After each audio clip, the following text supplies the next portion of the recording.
Hey, Katie. Hi, Cindy. Hi, Kim.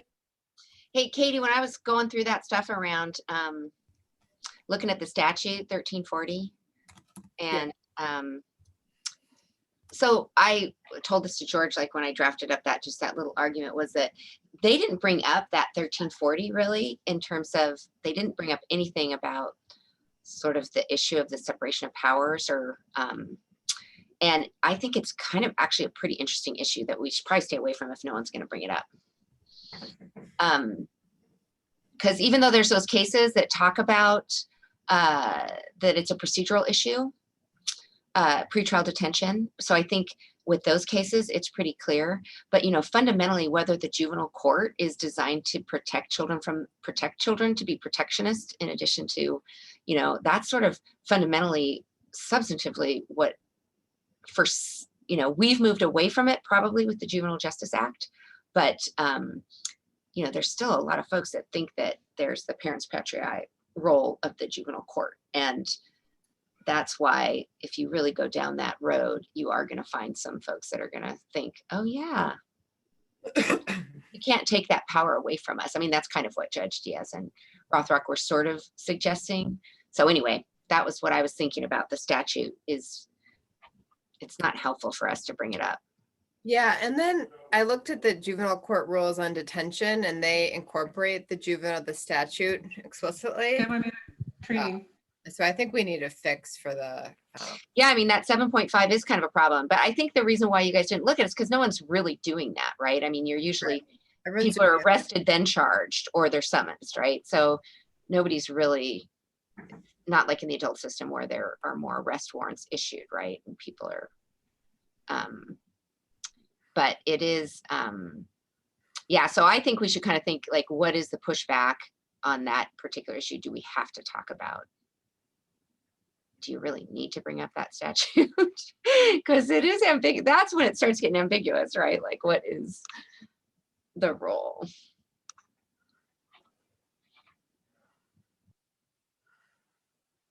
Nicole, are we live? Yes, we're live. I have a participant with their hand raised. Suzanne Hayden. I believe she has a question. George, is it okay if I unmute her? Sure. Hi, Suzanne. How did Fraser do it? Hi, Suzanne, I'm listening. Yeah. Okay, so I'm out in Clallam County, and the reason that's important is that the state is still asking for warrants. And what I have continued to say is, Your Honor, it's totally okay to issue that warrant, but in the next minute, you'll have to quash it based on 7.16. And so the judge is declining to issue the warrants. And that was in response to the first person saying, we don't really need to pay attention to that, right? But for some reason, they still want to issue warrants out in Clallam County. On what basis? On the basis of? Usually kids who have run away from home and they don't know where they are. And so they're trying to say that danger to themselves is equivalent to danger to the community, because who knows what they're going to do, if they're still going to be using drugs, that kind of thing. And so far, they're still arguing that, but the judge is not buying it. Suzanne, we are going to address that during the PowerPoint, and we'll hope you'll have more time to explore it while we're in the middle of the webinar. Right. But if we don't answer it satisfactorily, we'll bring it up at the end. That's good. Thank you very much. Okay. So Nicole, we've got 35 participants. I think I'll start. Good afternoon. I'm George Yanakis from the Washington State Office of Public Defense, and this is our pop-up webinar on Juvenile Court Rule 7.16, issuing and quashing warrants. A couple of logistic things before we move into the following the agenda. One CLE credit has already been approved thanks to our amazing Nicole Dodge at OPD. If you are listening to this and want to read, if you don't want to listen to it, but you want to do the recording, There's an activity number, 1161824, that you can use to get credit. An evaluation has been prepared and will be sent out to you if you registered for the event next week. If you have any questions, please put them in the chat or in the Q&A, and we will try to reserve some time at the end to go over the questions. We have a lot to cover today, but we will try to reserve some time for your input. The faculty today is Katie Hurley from the King County Department of Public Defense, Kim Ambrose from the University of Washington School of Law, Cindy Ahrens from the Washington Defender Association, and I'm George Yanakis also from the Washington State Office of Public Defense. Managing us today is Nicole Dodge from the Office of Public Defense. We're going to start this with just two quick polling questions, and Nicole will put those questions up right now, hopefully. Has your juvenile court changed its practice in issuing new warrants since Juvenile Court Rule 7.16 became effective on February 1st? Yes or no? So we'll give 30 seconds to figure that out.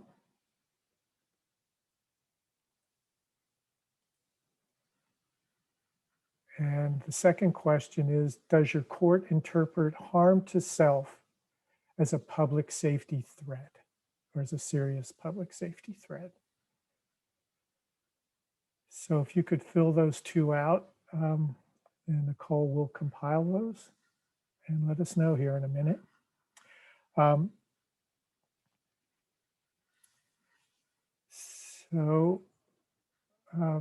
Nicole, can we move on to the next, while people are figuring that out, go on to the next slide, please. So Juvenile Court Rule 7.16, issuing and quashing warrants, became effective on February 1st of this year. It was passed by the Supreme Court 8-1 on November 2nd of this year. The rule deals with the issuance of warrants for any violation of a court order or with failures to appear. And the rule says that no new warrants shall issue unless a finding is made that the individual circumstances of the alleged violation or failure to appear pose a serious threat to public safety. Now, this court rule is not an emergency order. I know a lot of judges think that somehow this is only going to last until COVID's ended. This is not. This is a juvenile court rule, and it applies only to offender matters. You will note if you go back and look at some of the comments to the rule, you'll note that the Superior Court judges raised the issue as to whether or not the warrant could issue for harm to self. And the judges made it very clear that they wanted the rule to be amended to include an issuance of a warrant for harm to self, essentially not changing anything that we have now. That was specifically rejected by the Supreme Court. They did read the comments. The comments were made, personal outreaches were made to members of the Rules Committee, but the court did not change the rule. So a warrant can only issue if the failure to appear or a violation of a court order poses a serious threat to public safety. Now we're going to talk more about what the difference is later on. The rule has been in effect for 1 month. I've received several questions about how it is to work. One thing we also need to look at is any warrants that were existing as of February 1st had to be quashed by the 10th day of February. And they could be reissued, but they'd have to be reissued following the court rule, and that there'd have to be finding of a serious threat to public safety. Next slide. Application of the rule. Failure to appear at any type of court hearing. So whether it's a probation violation, an arraignment, an omnibus, a trial, the court can only issue a warrant for that failure to appear if the circumstances dictate that it poses a serious threat to public safety. It applies to all probation violations, alleged violations of conditions, either release conditions or otherwise. And it applies to any old existing warrants. So if your client is brought in on a warrant that was issued prior to February 1st, he or she would have to be released till the court makes a specific finding and reissues the warrant. Next slide. So all outstanding warrants should be reviewed and quashed unless the state or the JPC is asking for the warrant remain under 7.16. In that case, there has to be a hearing. For each hearing, the court will need to do a 7.16 analysis, and we'll talk about what that analysis is in a moment, and decide whether the use presents a serious threat to community safety. Hearing must be on the record, and this is pursuant to Supreme Court emergency order. It's now the fifth revised order and requires that a record of issuance of a warrant must be on the record. And I'm going to turn it over to Katie to talk a little bit more about the emergency order and how that interplays with this rule. Hi, Al, sure. And so the way, we had a little bit of a head start on this in King County because we spent the past year really looking at the practices for issuing warrants, especially for probation warrants.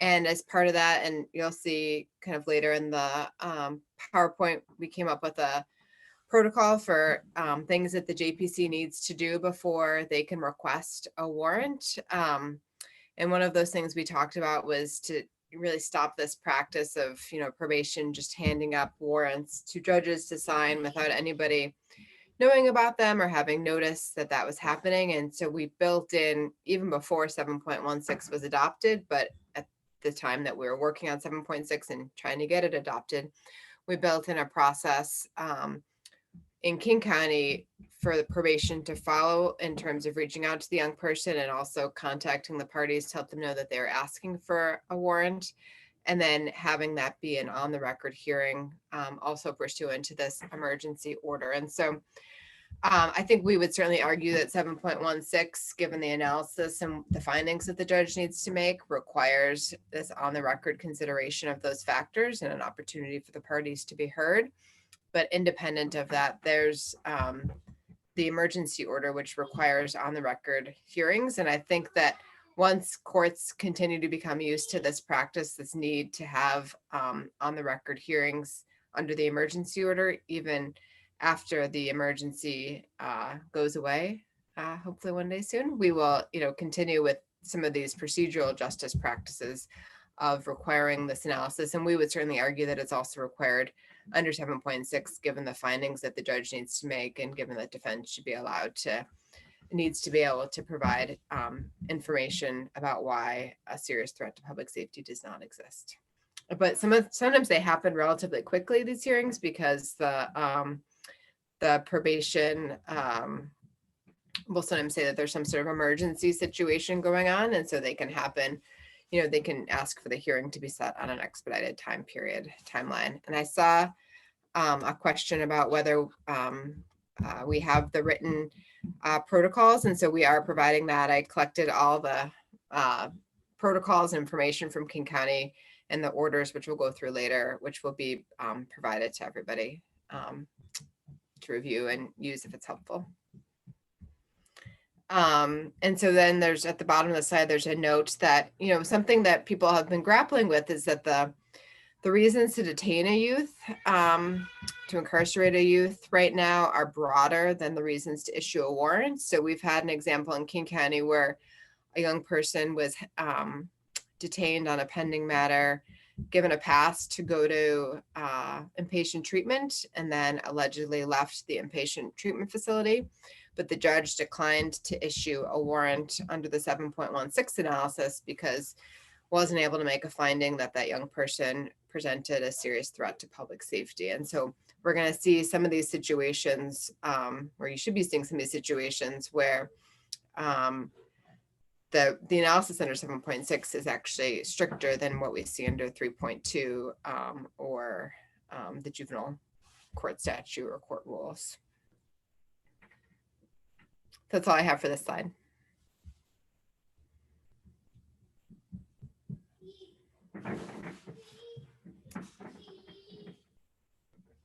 Hey, George, are you talking? You're muted.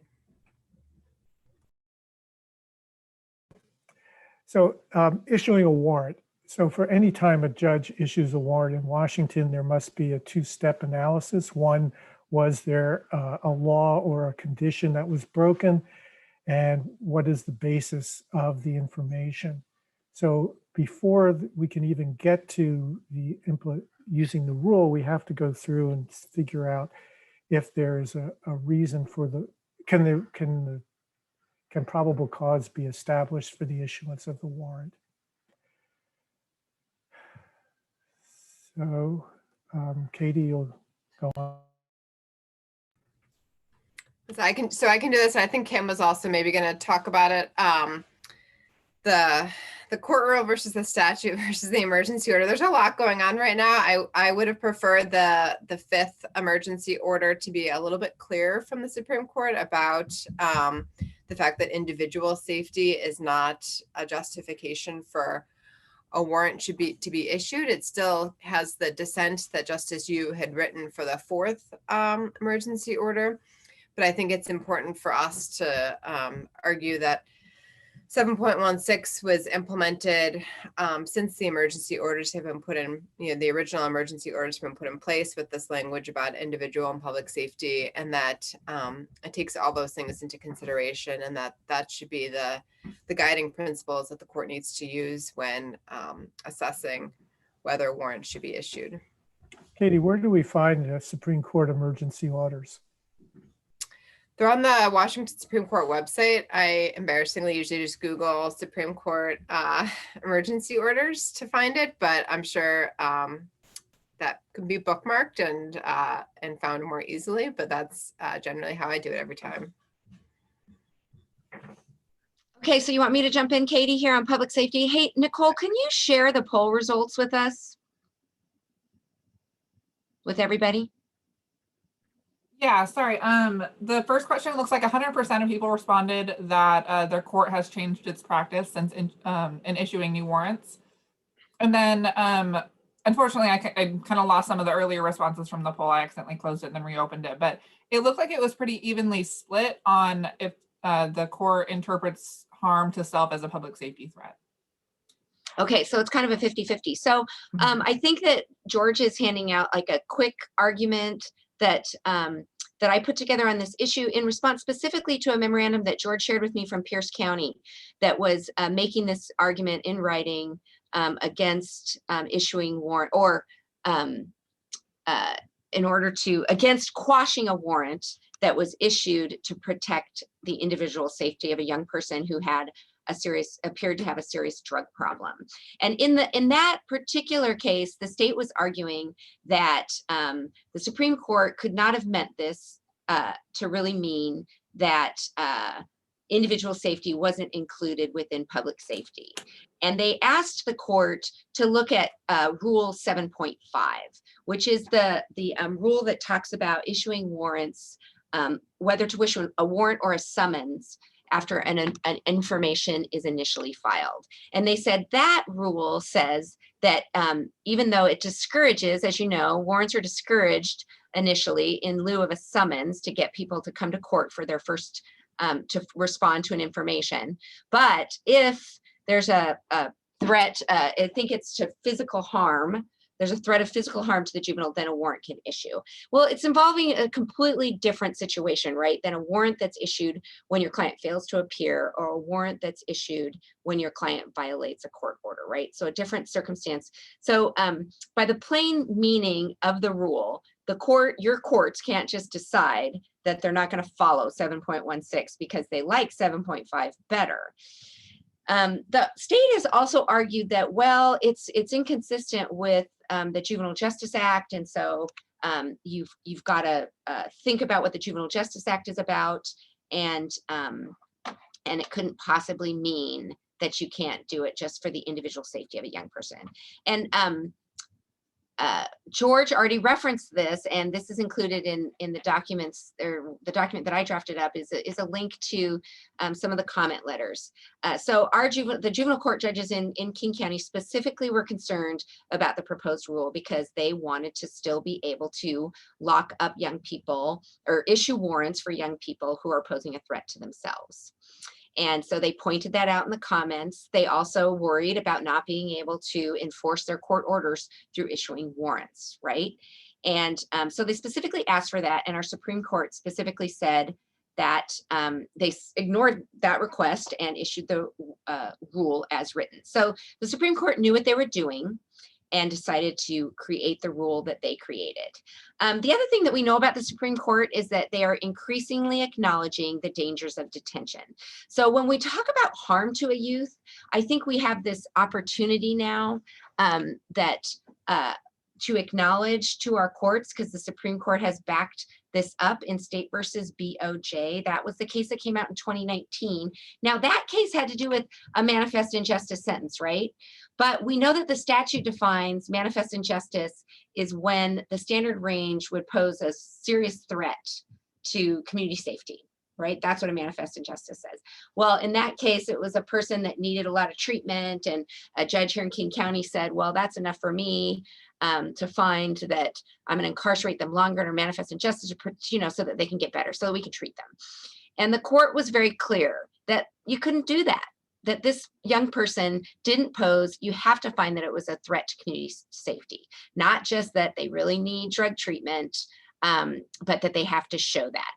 And the court acknowledges that, and they reference some of the amicus briefs about the dangers of detention. And then Justice Gonzalez, in a concurring opinion, says specifically detention harms children, right? And so I think it's really clear that this is not so, this whole issue, and we have to push back on our judges on this, it's not so clear. You're not protecting a child by issuing a warrant and subjecting them to arrest and incarceration. Now, clearly I think that everybody has agreed during COVID that that's the case, right? How are you going to protect somebody? How is issuing a warrant protecting them, their individual safety, when you may be arresting them and throwing them into a detention facility that poses a risk, right? So that's clear. That doesn't make sense. But I think the court specifically said, look, we've already been recognizing that detention is a harm in and of itself to individuals. So issuing warrants because young people have violated our orders, or issuing warrants because a young person has not come to court when we told them that they had to come, you can't do that unless there's a threat to community safety, not just to themselves. So issuing warrants doesn't protect young people. Now, I understand that these arguments are harder to make, but there are some judges in many counties that have just acknowledged that, yeah, there is a difference. I just want to say one point about the difference between the statute, and this is what's super complicated. Katie kind of referenced this, which is, it's distinguished in the Juvenile Justice Act. So 1340-040 is that statute that says when young people can be taken into custody. And one of the reasons they can be taken into custody is when they're a threat to themselves. And that's separate from another reason that they can be taken into custody, which is when they're a threat to community safety. So I think this is where judges are really confused. Like, well, what do you mean they can be taken into custody when they're a threat to their safety under 1340-040? But that's a different stat. That's a statute, right? It's a permissive statute that says, yes, they may be in custody for those reasons, which is different than what we're talking about here, which is when a judge can issue a warrant, or when a judge must issue a warrant based on their likely failure to appeal, or whether they fail to appear, or whether they violated a court order. So two different things. Now, I don't want to go down a rabbit hole on this though, because there's a big analysis, but if you need to do this analysis, I'm happy to talk to you about that. Katie, I think, also does it, which is whether or not, which takes precedent, right? The rule or the statute. Now, George put on his thing that the statute takes, the court rule wins. And I think that's a great argument, but it may not be super easy. So sometimes when you're injecting 1340.040 into your arguments, you just need to be careful. If they're not already thinking about 1340.040, you may not want to raise it because there may be a conflict with respect to whether it's a substantive or procedural rule. If it's a procedural rule, the courts can adopt rules that are procedural. And there's definitely a case, there's definitely cases about bail decisions, pretrial detention decisions for adults being procedural. So we can stick with that. But if your prosecutors are real smart, or if your judges really, really want to exercise their parents' patriae powers, they may want to push back on that and say, hey, the Supreme Court can't take away my parents' patriae power to protect children. That's the whole point of the juvenile court. That's what makes us different than the adult court. So I'm just highlighting that issue as a possibility. But I think, I don't know if we have time, but it'd be great to hear if people have had successful arguments in this regard and what they think is successful, and recognizing too that this is a very fact-based argument, right? Depending on your particular young person. I'm sure that some prosecutors are arguing that, a substance abuse, an unchecked substance abuse problem could potentially create havoc in the community, right? But obviously they would need to draw some sort of connection there. Does anybody have examples of things that have worked or not worked?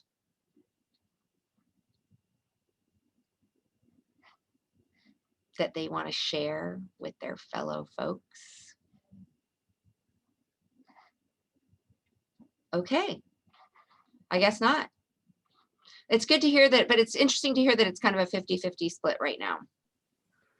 So Kim, one other thing about 1340.040, that's not in violation of a court order or conditions. It is what the initial detention decision by a court. And I think that differs. I think the Supreme Court made it clear that their rule responds to conditions set by the court, not an initial.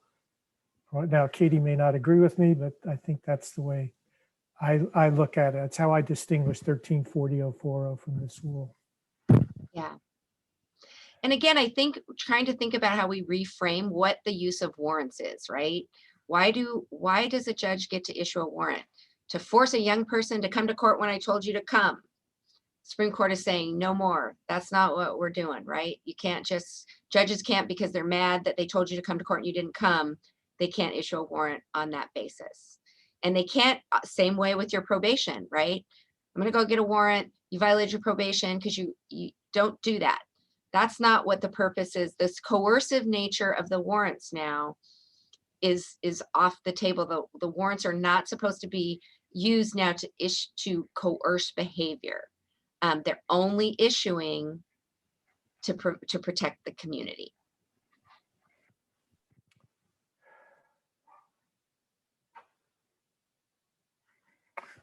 Katie, do you want to follow up on that? I agree. So there's, hopefully the King County juvenile court judges wrote a very clear letter objecting to certain parts of 7.16 and saying that the rule as written did not allow warrants to be issued for individual safety, and then presented exactly these examples of somebody who they thought was at great risk to themselves, and that and really drawing that out and saying that under the rule as written, they can't issue, the judge wouldn't be able to issue a warrant for them. And so, that was written, co-signed by the two King County juvenile court judges right now. And so for those in King County, that has been, I think, useful to say, well, this is what you said the court wasn't able to do if the rule was adopted as written. And since it was, we obviously can't do that going forward. And WAPA, the Washington Association of Prosecuting Attorneys, had submitted a similar letter. And so I think, and then we also have, obviously, in 1340.040, a distinction between individual and public safety and all the emergency court orders rules emergency court orders, there's a distinction between individual and public safety, and then the Justice U dissent specifically talked about in the 4th and then the 5th emergency orders, the fact that issuing warrants for individual safety, I think she called it abhorrent, or she had some very strong language about that practice. And so I think all of those things take each on their own and all taken together make it clear that public safety is different from individual safety, and that a threat to individual safety alone doesn't justify a warrant under 7.16.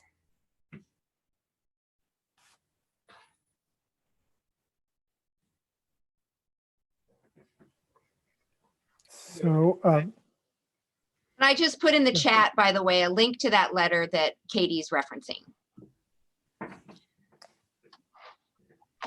thanks, Kim. I will note that we are going to do a follow-up seminar on the rule, going back and talking about the change in the change that this rule will have on the operation of probation departments, and what I believe was the Supreme Court's motivation in adopting the rule. I think, as Kim pointed out, I think the court is saying you can't put kids in cages just because they don't follow the rules. There's got to be something more. Okay. Katie, anything more on this slide?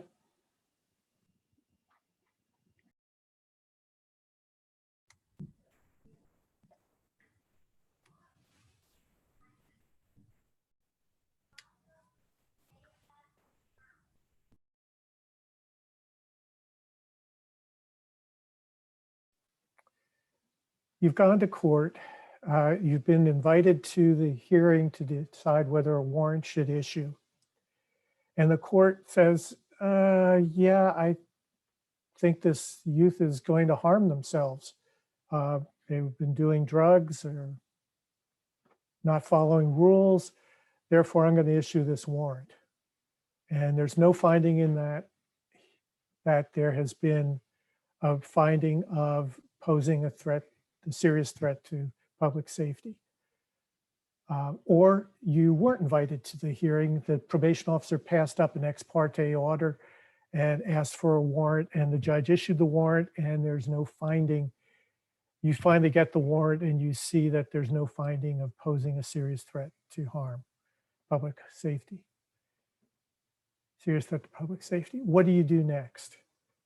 Well, the easiest thing to do is to ask for a rehearing and send up to the court a copy of the court rule, the materials that you're going to get from Katie about the way these hearings are handled in other counties.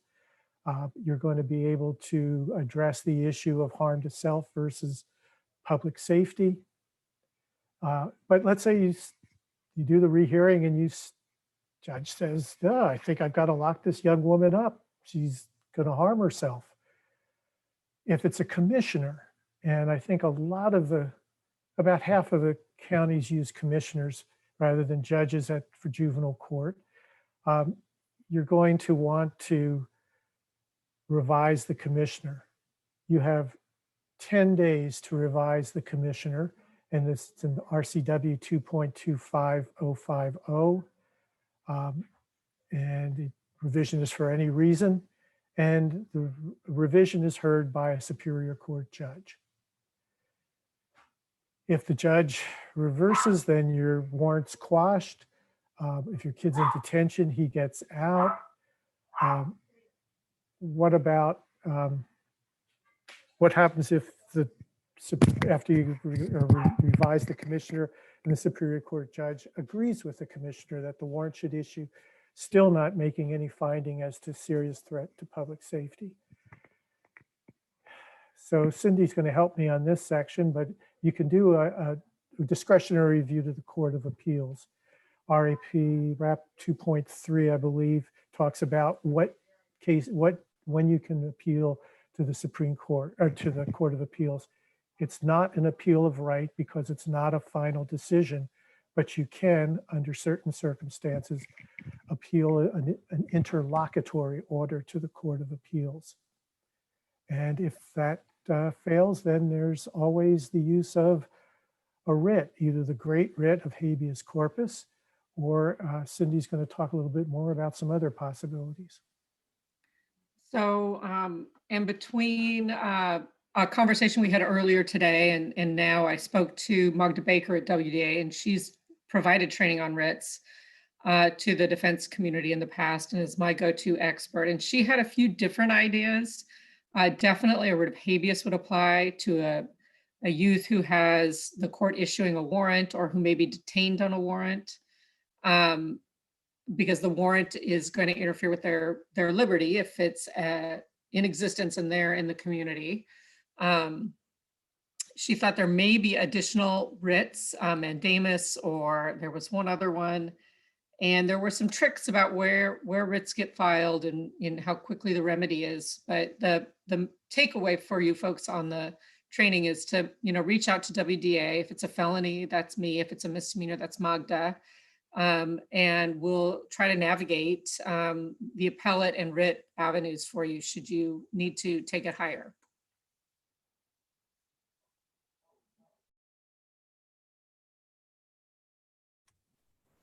Thanks, Cindy. Nicole, if we go to the next slide. And Okay. Katie. Yep, so these are my slides. So I saw a message or a question in the chat, which I think someone had sent before, about, what incentive does a young person have to return to court if a warrant can't be issued for them? And I think there's a lot of incentives. The first I would point to is that if it's a pending case, the court could possibly lose juvenile court jurisdiction. The juvenile court would lose juvenile court jurisdiction, if the young person isn't brought in before age 18 or when juvenile court is jurisdiction is extended, which can go up to age 21. And so I think the youth is facing a risk of having their case sent to adult court if they don't kind of respond to the court process and resolve the case in juvenile court. And of course, if they are prosecuted in adult court, they could face, a more significant sentence, consequences of an adult conviction. And so I think that is one thing that I would certainly stress and talk about with my clients. The other thing I would focus on is if the young person is on probation, and they don't want to, one incentive they have is that, their probation can be told while they're not responding, while they're not in touch with their probation officer or the court or responding to the court process. And so if they are found, then, when they're 18, 19, 20, they could still, if they did come back in touch with probation or the court, they could still have to be on probation. And if they were, sentenced in a modification hearing, they could be subject to jail rather than detention. And so I think if the kid could wait it out past 21 on a probation, then they might, be in a better position. But I think for those pending cases, it's especially important that the young person understand the consequences of losing juvenile court jurisdiction and how the state can refile that case in adult court, and they could face stiffer penalties and more severe collateral consequences from the conviction. And so if a young person doesn't come to court or, has this FTA situation, I think it's important that everyone try to get in touch with the young person. And I think that probation's efforts will be more aggressive now than they were historically, especially in the situation where there's this FTA or they've lost contact, but the court is not going to issue a warrant under 7.6. And so I think it's really important for attorneys to continue trying to reach out and to contact their client to bring them, before the juvenile court without, having to go through detention, which is basically the only point of a warrant, right? Bringing someone to the juvenile court through a course of means, through arrest and incarceration. And here we're asking, this would be to set up a way for the client to come voluntarily in and not be subjected to those harmful processes. And then the other important thing to do is on this juvenile court jurisdiction piece to try as the attorney to try to extend juvenile court jurisdiction for as long as possible.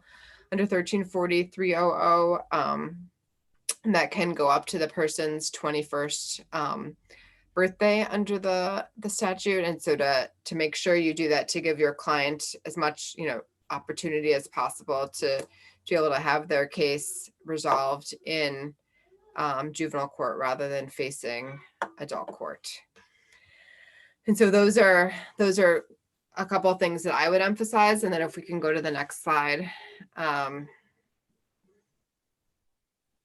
King County has actually set up a protocol and which we'll send out, and I referenced earlier, to assist for JPCs to follow, to try to exhaust all efforts to reach the young person so that we have as few warrant requests as possible. And that actually was started, as I mentioned before 7.6 even went into effect. It was result of efforts kind of led by community, in partnership with DPD, to really ask probation to stop asking for as many warrants and to make much more robust efforts to get in touch with young people and to exhaust efforts and contact their attorney, contact community supports, in order to really, independent of 7.6, to reduce the number of warrants that were being requested. And before 7.16, we asked for them to adopt a standard of, not asking for warrants if there was a threat to individual safety. And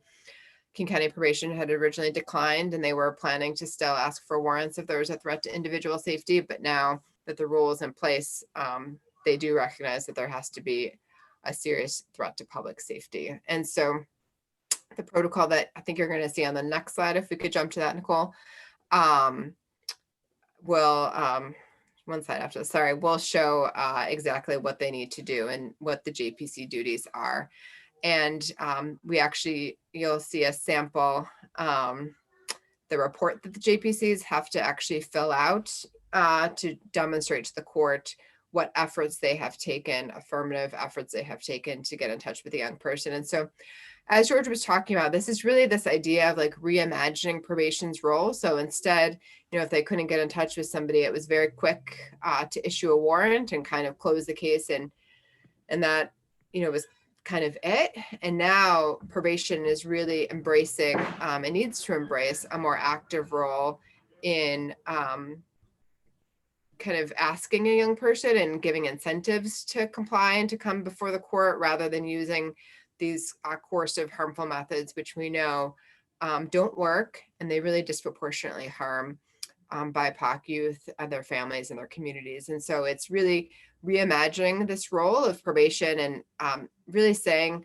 warrants are a really, really extreme remedy that should only be used in a small percentage of cases. And instead, why don't we start using these, and so here are the JPC duties are now like, use all reasonable methods, make multiple attempts, try social media, like look at these different options for how you can get in touch with a young person and reach out to community supports. We would have reports of, warrants being issued for kids, and the community support had no idea. Like the probation counselor hadn't reached out to the community support and said like, hey, are you in touch with this young person?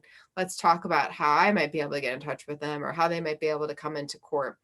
Instead, warrants were, I think being issued in a way that didn't really take into account how harmful that warrant can be on that young person, how damaging the incarceration that results can be. And now we're in the very appropriate position of only issuing warrants where there is a serious threat and where people are being much more deliberate and thinking much more about when they're going to be issuing a warrant for a young person, and really appreciating what a dramatic step that is to take to subject a young person to arrest and incarceration because they haven't shown up to a court hearing or because they violated a court order in some way. If we could jump to the next slide. Well, I remember talking with a probation officer in one of the Southwest counties in Washington, and she told me that, if a kid doesn't appear or is left home, they're either at their girlfriend's, they're down the street, or they're at a relative. Very few of our kids take off and go to Alaska to go fishing or travel around the country. It's very easy for them to find it, but our probation officers have always taken the position that they're surveillance officers. They're not facilitators. They're there to catch you. They're not there to help you. This rule hopefully will change that and provide a new paradigm for juvenile court and juvenile court. And so this is an excerpt from that policy, and you'll see here that it says that you can request a warrant if a serious public safety threat exists when all efforts to locate the youth have been unsuccessful. And so that's the standard that that King County is employing, King County probation is employing for deciding. We, of course, I'm sure there will always be disagreements, right, about whether a serious public safety threat exists. And there'll be obviously times where defense will say these facts we don't believe give rise to a serious public safety threat, but at least we're now all at least in much more agreement about what the standard should be.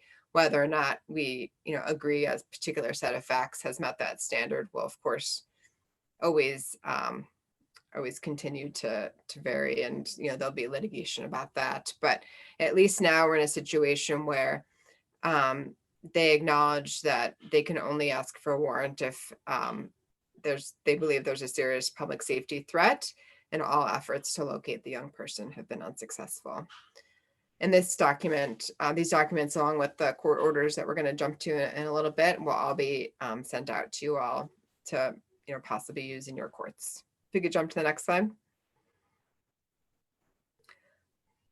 We also implemented a policy to emphasize the fact that if a kid does return home, and like if a warrant had been issued for a violation of a court order and the young person returned back to their placement, the JPC is to, says may still. I've been fighting about this for like 5 to 7 years to try to make it be must. And I don't know why this can't be successful, but the whole idea for why a warrant is issued was that the young person was not where they were supposed to be. It's not that just that they violated a court order, it's just their whereabouts were known. Because if they just violated a court order, you need to set a modification hearing, or you need to set a detention review. The whole basis for issuing a warrant is that the person's whereabouts are known. So it would seem very clear that when their whereabouts are known again, that you quash the warrant and you set a court hearing to address any probation violations or conditions of release. But I think it's important to continue to argue that once the person returns back home, the warrant needs to be quashed, and then a court hearing can be set to address any violations of conditions of release or any violations of probation through a modification hearing. If we could jump to the next slide. Oh, sorry, this is so, sorry, there's so much text here, and so I'm not gonna, so what this is this is the King County's protocol now if a kid, FTA protocol essentially. So if a kid doesn't come to court, the court will continue it for they will issue an FTA order. And they will have a couple different review hearings scheduled. And during those times, probation will need to get in touch. It has to do all these attempts to get in touch with the young person. And I'm not going to go through all this, but these are kind of areas that the court, that the JPC needs to do under the King County protocol. If we go to the next slide. And then it says that, at that second review hearing, they will then decide whether or not they're going to issue the warrant. But if people don't ask for a warrant, if prosecutor doesn't request a warrant, or if the warrant is denied, then an FTA order will be issued. So there's a kind of a process set up for a protocol to have this really built into the court process, these efforts to locate the young person. And then if those aren't successful, then the court can issue an FTA order, basically documenting the fact that, this kid isn't really before the juvenile court right now. We don't have contact with them, but we're also not going to issue a warrant. And there's a kind of all these protocols and processes in place, both for how you get in touch with the kid, what they need to do to get in touch with them. And then the process for if somebody doesn't come to court, what the JPC is to do in that situation. We can go to the next slide. And we're going to send this out too. I just wanted to give you an example. This is information that the probation counselor has to report to the court to really document exactly what efforts they've taken. It's just not just Yeah, I tried to reach them, but really being specific about how they've tried to engage the young person. And then if they're asking for a warrant, their information about the declaration justification. So what facts they believe give rise to a serious threat to public safety. If we could go to the next, and I'm not going to spend a lot of time on this, but this was, so we have this program, Alternatives to Secure Detention, which is our house arrest or our group home. We've also spent a lot of time over this last year is trying to stop the practice of ASD, the Alternatives to Secure Detention, just remanding or sending back to detention and incarcerating a youth because they violated a rule of electronic home monitoring, and really saying that, you know, if you have a situation where a kid is violating a rule and you want to, first of all, you should do everything you can not to ask for that kid to be brought back to detention. But if you are going to be asking them to be brought back to detention, you need to do that before a judge and have a court hearing about that, instead of just having this independent ability to remand a kid and to send them back to detention. And so now the only time when ASD is able to do that is if there's some sort of urgent, immediate threat that could pose a serious threat to public safety or community or individual safety. And so I can't remember if it's individual as well. Sorry, it got cut off when I did the snip on this slide. But you'll have that form, that protocol sent to you. But really the idea is that we want to align all parts of the system with this idea that bringing a kid into, you know, incarcerating a young person, issuing a warrant, taking these steps is a really dramatic, serious thing to do to a young person, to any person. And it should be treated with that level of gravity and procedural justice and attention, because it is such an extreme action to take. And instead of the past where people were like, oh, a kid didn't come for this, F3 case, I'm going to issue a warrant, or, you know, just being very casual and glib about this really dramatic action of asking to arrest and incarcerate a young person.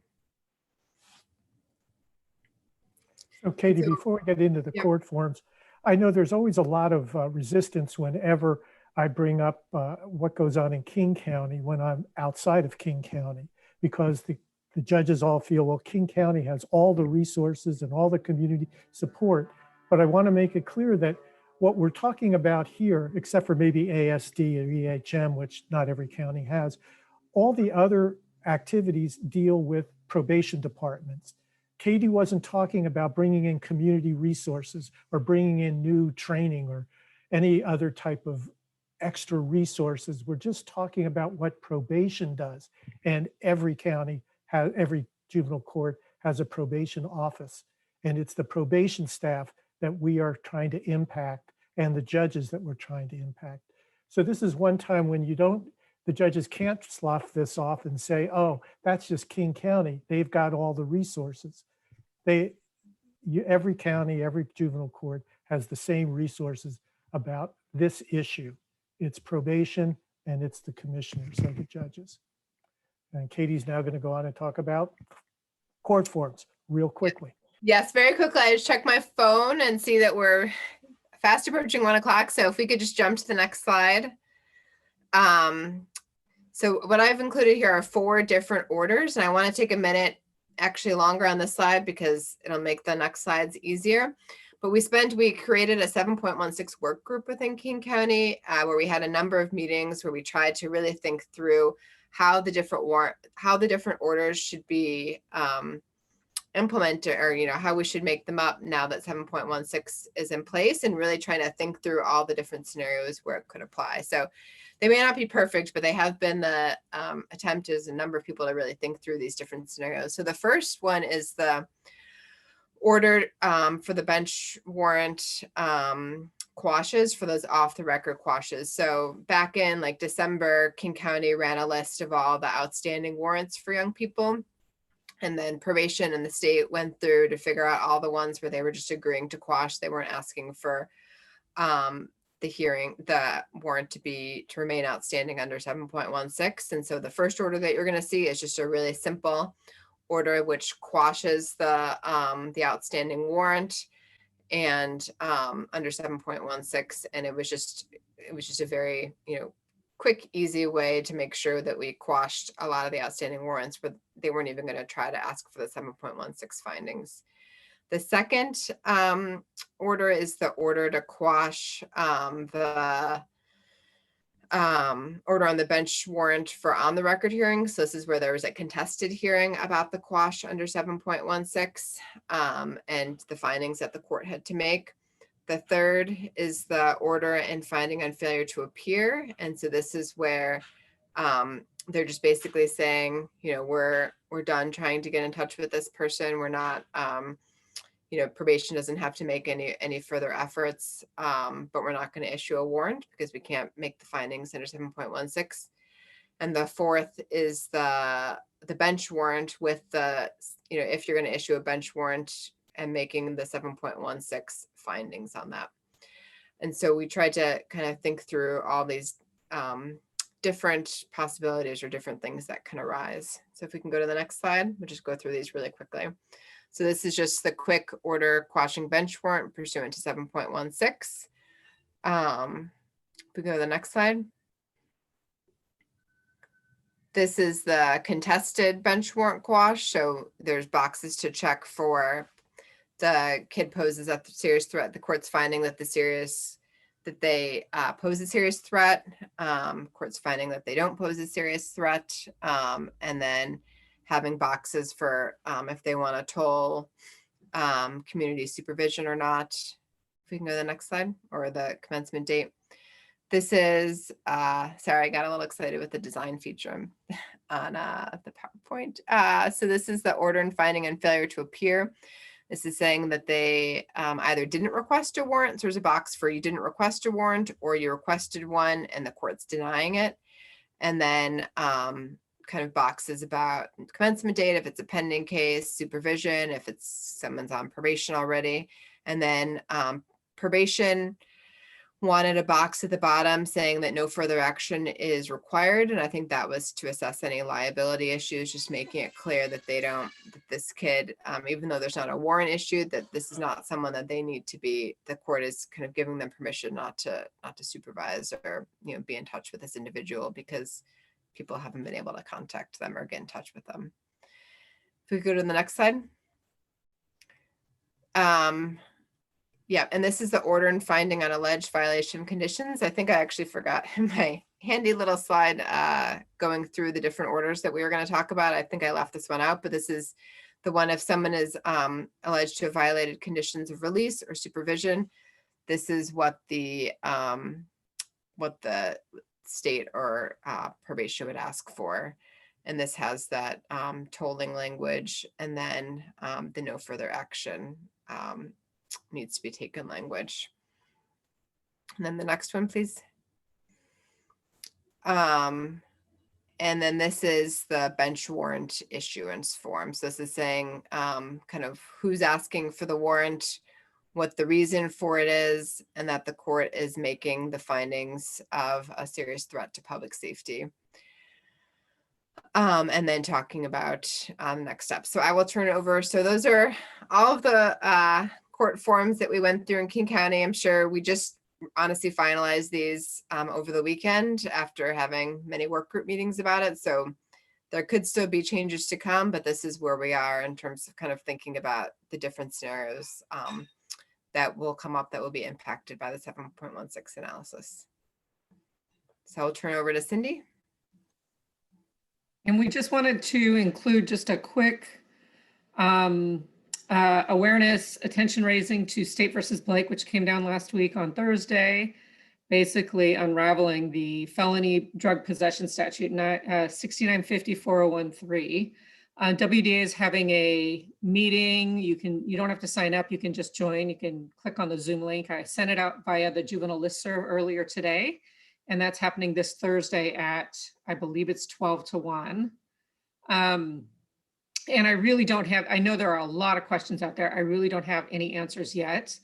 And we're out of time, so I don't really have time to take any questions. But honestly, it came down Thursday, and I just haven't even had time myself to fully digest how far the impact will go with this case and what it looks like for our clients with current charges, our clients with past convictions where their prior conviction may have played into the range or their score so that it bumped up their range. There's just a whole host of issues to be worked on and worked out in the very near future. So to the extent you haven't had a chance to read the case, I circulated a short summary on the listservs earlier, either earlier this week or at the end of last week. I think it was Friday, actually.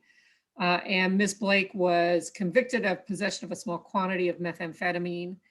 And on appeal, the state Supreme Court has held it unconstitutional, the statute 6950-4013. So anybody with a pending case, a felony possession, anyone with a client with a felony possession prior conviction that may have anything to do with their score needs to be thinking about the impact of State versus Blake on that case, reaching out, and please join us. The WDA work group or meetup is this Thursday, the 4th. Cindy, And that that's all I- was an adult case. Does it apply to juveniles? Arrested for possession? It would be anyone charged under 6950-4013, so it would apply to juveniles and adults. This case specifically dealt with felony possession. I'm not clear if it's going to have the same impact on 4014, which would be misdemeanor possession of marijuana. And I'm not sure if juveniles, because they're all under 18 and under 21, would automatically be charged with a felony for possession of any marijuana. I just haven't looked at that statute in a long time with a young client. So, but it for sure applies to anyone charged with any felony possession. Thanks. Kim, do you want to say anything more about the response you prepared for the state's memorandum in opposition? Yeah, it was really directed towards one that I had seen that Pierce County had actually done. So I think there's still more work to be done on with respect to this issue of personal safety and community versus community safety.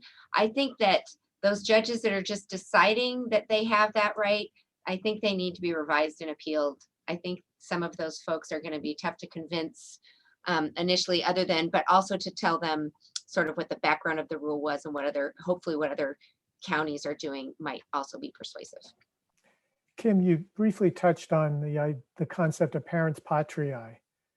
How long has that been discredited in juvenile court?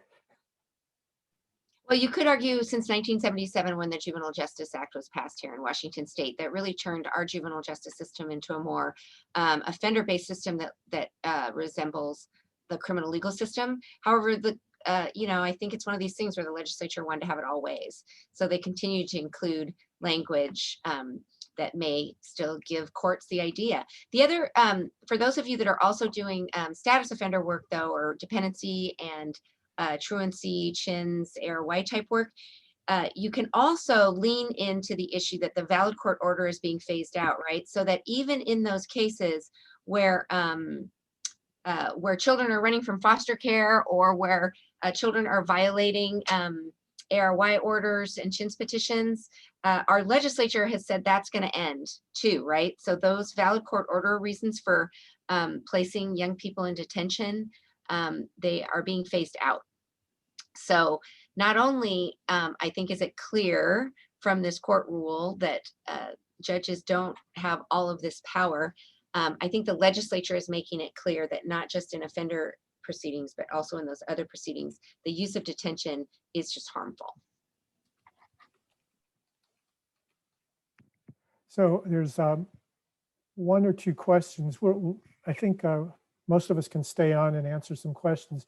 There's one question in the Q&A. I think it was from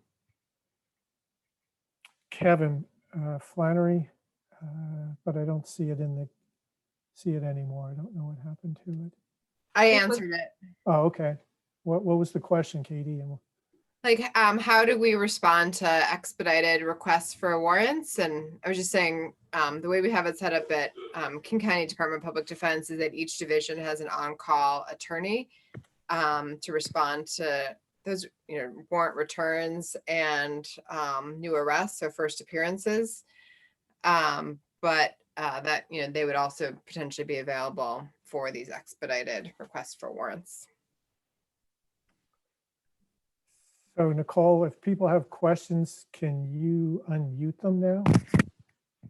Yeah, if anyone wants to, there's a raise hand feature that should be down at the bottom. If you raise your hand, we can go ahead and unmute you so you can ask your question live. So there was one other question, Katie and Kim, about the difference between, is there any briefing on the difference between serious threat to public safety versus harm to self? In other words, trying to spell it out clearer for the judges. Now, Katie, I know you had sent that material explaining how the judges view that, that they sort of think it's the same. Is there anyone aware of any briefing that might have been done on this yet?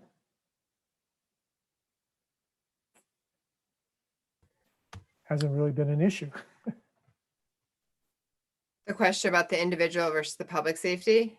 Yeah, I mean, so the backgrounder document that you'll get is just honestly my notes of going through and looking at kind of what would be the basis for that. I didn't have a chance to look at Kim's brief yet to see if that, I think that was addressed, the individual versus the public safety. So I think that would be a good place to start. So one other question now is, my court has decided that to protect the youth from predators, they can issue a warrant. Youth is part of the community that they want to protect.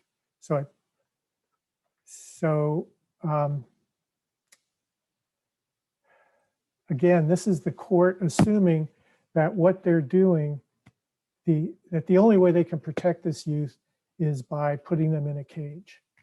And that, you know, I know there's a lot of judges who still feel that In re Galt was decided wrongly. The Juvenile Justice Act was adopted without consideration of parents patriae, but you know, that's gone. Right now, the courts have to realize that they are not the protectors. They are the enforcers, but they're not the protectors.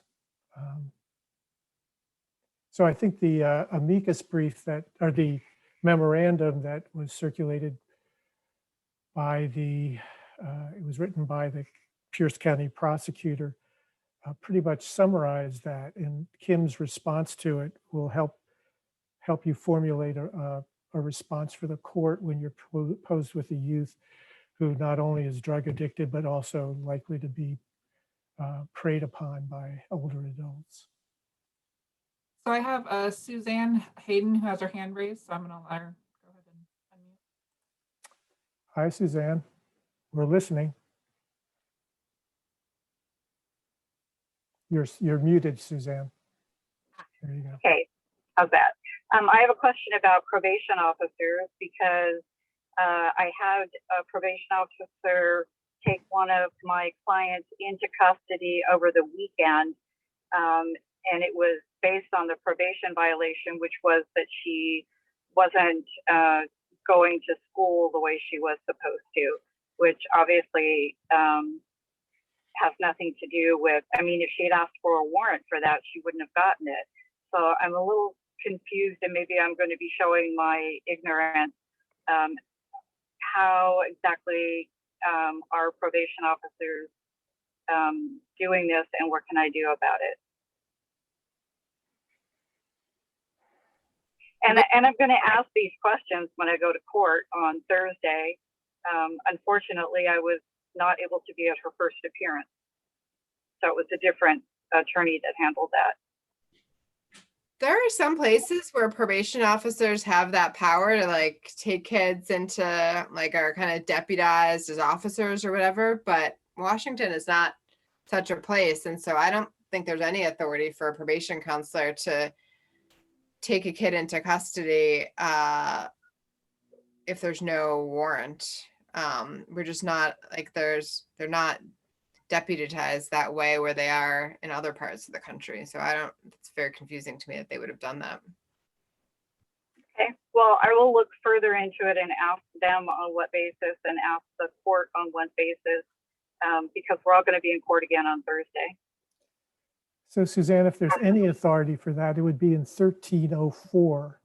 the original Juvenile Court Act, not in 1340, where it outlines the powers of probation officers. But I think Katie's right. Without a warrant, probation officers have no right to arrest a youth. But I think if there is any argument, it's in 1304. And I'll look that up then.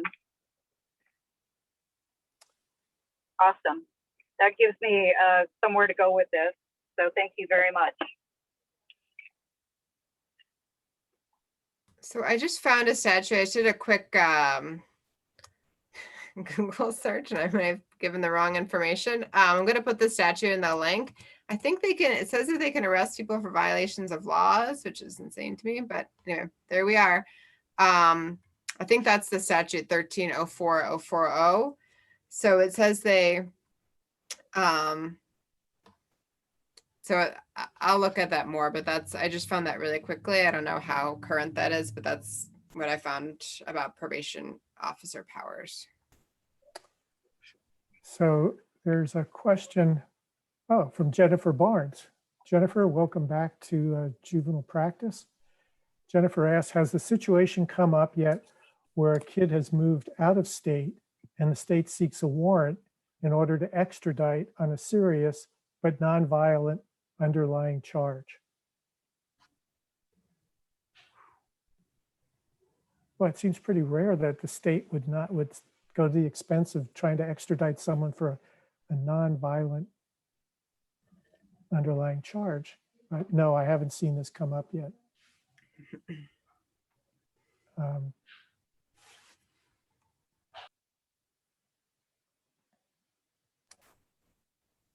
mean, I think it would just be the same analysis under 7.16, whether they can show that the kid's a serious, and like if they can issue a warrant, then they can make a request to extradite, I think. But I think they would still have to, do that same framework.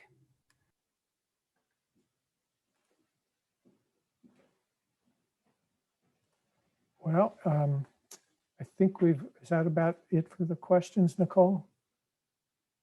Yeah. Yep, I don't have any other hands raised. Is there any additional questions from anybody? Please feel free to use that raise hand feature.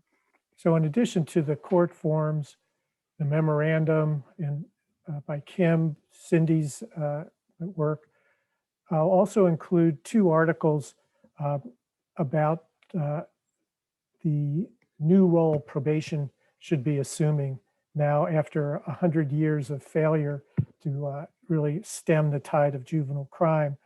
There may be a new practice that probation officers should be adopting, and I'll send those out. And they may have some influence on you with you're making your arguments with the court. We plan on having another pop-up webinar. By pop-up, I just mean a real short time frame, sort of like what Cindy's doing on Thursday, to talk more about the history of the rule, how the court came to this rule, and what the underlying change that we need to see in probation. And that'll be coming out sometime by the end of the month. So that's all I have. Anybody have anything to say? Cindy, Katie, Kim? Thank you all. I have another person with their hand up, Shoshana Page. Okay. Hello, can you hear me? We can. Okay, so and I'm afraid my question just went out of my head when you Oh, yeah. No, it's gone. So it clearly wasn't that important. Shoshana, what court are you in? I'm in Whatcom County. So I'm actually meeting at our judges roundtable next week. Hopefully, I'm hoping they put it on the agenda to ask with the Superior Court judges to talk about the implementation of the new rule, because we had an issue come up here where our regular juvenile court commissioner was pretty much not issuing warrants for not finding that individual safety qualified as public safety, but then probation went and got an ex parte warrant from a different commissioner, which they said they couldn't find the regular commissioner, whatever, and that commissioner issued it. And it was only at individuals. They claimed it was public safety, right? But it was all only individual safety facts. So, so that's, I guess that's the only other issue I would bring up is I don't know how it works in other jurisdictions, but you know, if you've got one commissioner or one judge who interprets the rule one way and the other judges interpret it another way, then it seems like the ex parte process can be really abused. Well, shouldn't be any ex parte issuance of warrants, at least under the current emergency Supreme Court order. They must be on the record and you have to have notice. So that might be one way to stop that. Okay, well, thank you all for attending. You'll be hearing more from us. Katie, thank you. Cindy, thank you. And Kim. And we'll be seeing you. Thanks, all. Let me know if you have any questions on any of the orders and protocols. I'm happy to answer them, of course.